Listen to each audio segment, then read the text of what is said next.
So today we're going to be talking about turning the fantastic cult movie Bloodsport into a video game. Bloodsport is a movie starring Jean-Claude Van Damme, and he portrays the role of an actual person in real life named Frank Dukes. In the movie, Frank Dukes, as a kid, tries to break into a house and steal a samurai sword. He gets befriended by the guy who owns the house. The guy who owns the house teaches him karate, and as an adult, after serving in the military, he decides to participate in the Kumite in order to honor his family's namesake. Now, beginning the game, there's two different ways you'll be able to play it. You can either choose story mode, which follows Frank Dukes basically verbatim towards the movie, or you can choose the multiplayer, which we'll get into here in just a little bit. Choosing the story player mode, you'll meet your tour guide right at the beginning of the game. He's a pretty funny character from the movie. He'll explain what you can and cannot do in the Kumite and give some of the quotables from the movie that the fans of this movie will love and recognize easily. In your first challenge of the game, before you can even compete in the Kumite, you're going to have to be able to complete a brick break. This is a famous scene right at the beginning of the movie.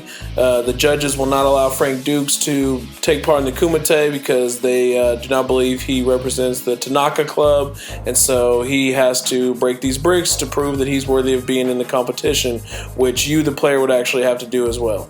After you do the brick break, you will compete through the different fighters of the Kumite, and will basically follow verbatim inside the movie itself. Of course, at the end, you'll fight the head fighter, bad guy Chun-Li.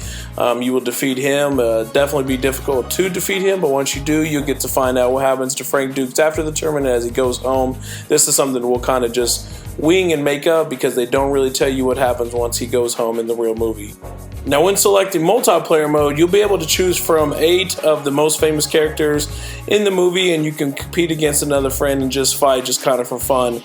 There's no storyline to this. You're just competing against each other. You'll be able to pick from Primula, Frank Dukes, Chun-Li, Paco, Joie, Shang Ming, Ray Jackson, and Prong. These are the most famous of the characters. It's open to interpretation. We can add a couple of different characters that are also in the movie, but these are the most famous ones that I suggest we should go with. And finally, I think we should have Rockstar Games develop this. You know, Rockstar is very famous for Grand Theft Auto. They also did Red Dead Redemption. They also did Bully. But really, the reason I want to go with them is because they put out a game called The Warriors. The Warriors is actually a video game based off of the movie The Warriors, which was a hit in the 70s, and it followed the movie pretty much verbatim, and it was a really smash hit. I think Rockstar could channel into that same energy, and I think it actually would be good for the company to challenge themselves into making a fighting game. So I think this would be a really good match for Bloodsport, the video game.